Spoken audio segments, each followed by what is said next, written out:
നിങ്ങൾ ആരെങ്കിലും ശ്രദ്ധിച്ചിട്ടുണ്ടോ? നമ്മൾ കേൾക്കുന്ന ശബ്ദം എങ്ങനെയാണ് തലച്ചോറിലെത്തി ആ ശബ്ദം നമുക്ക് മനസ്സിലാവുന്നതെന്ന്?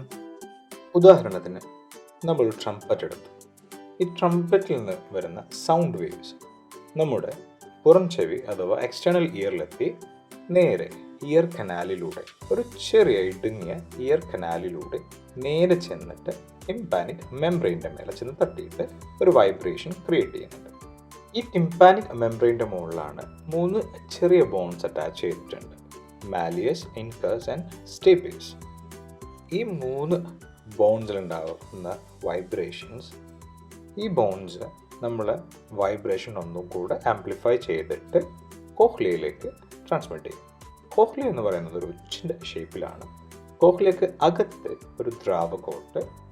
സോ അവിടേക്ക് ഈ വൈബ്രേഷൻ എന്ത് ചെയ്യും? ഈ ദ്രാവകത്തിലൊരു വേവ്സ് ക്രിയേറ്റ് ചെയ്യും. അതിൻ്റെ അടിയിലുള്ള ഈ കാണുന്നത് ഹെയർ സെൽസ് ആണ്. അതിനൊരു കൂട്ടമായിട്ടുള്ള ഹെയർ ബണ്ടിൽസ് ഉണ്ട്. ഓക്കെ, സോ ഈ ഹെയർ സെൽസ് ഈ വേവ് ക്രിയേറ്റ് ചെയ്തതുകൊണ്ട് അതിനൊരു മൂവ്മെൻ്റ് ഉണ്ടാകും. ഇങ്ങനെ മൂവ്മെൻ്റ് ഉണ്ടാകുന്ന സമയത്ത് അതിൻ്റെ ഹെയർ സെൽസിൻ്റെ ടോപ്പ് ഭാഗത്ത് നിന്നിട്ട് അയോൺസ് റിലീസ് ചെയ്യും. ഈ അയോൺസ് നേരെ ചെല്ലുന്നത് അടിഭാഗത്തേക്കാണ്. അതിൻ്റെ ബോട്ടം പാർട്ടിൽ ചെന്നിട്ട് കുറച്ച് കെമിക്കൽസ് പ്രൊഡ്യൂസ് ചെയ്യുന്നുണ്ട്. സോ അതിനെ പറയുന്നതാണ് ന്യൂറോ ട്രാൻസ്മിറ്റേഴ്സ്. ഈ ന്യൂറോ ട്രാൻസ്മിറ്റേഴ്സ് എന്താ ചെയ്യുന്നത് വെച്ച് കഴിഞ്ഞാൽ ഈ വേവ്സിനെ അതൊരു ഇലക്ട്രിക്കൽ സിഗ്നലായിട്ട് കൺവേർട്ട് ചെയ്തിട്ട് ഓഡിറ്ററി നെർവിലേക്ക് ട്രാൻസ്മിറ്റ് ചെയ്യും. ഓഡിറ്ററി നെർവാണ് നേരെ അത് ബ്രെയിനിലെത്തിക്കുന്നത്.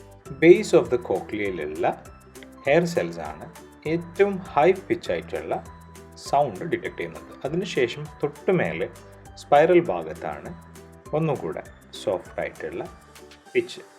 അതുപോലെ തന്നെ സ്പൈറൽസിൻ്റെ ഏറ്റവും ടോപ്പ് ഭാഗത്താണ് ഏറ്റവും ലോ പിച്ചായിട്ടുള്ള സൗണ്ട് ഡിറ്റക്ട് ചെയ്യുന്നത്.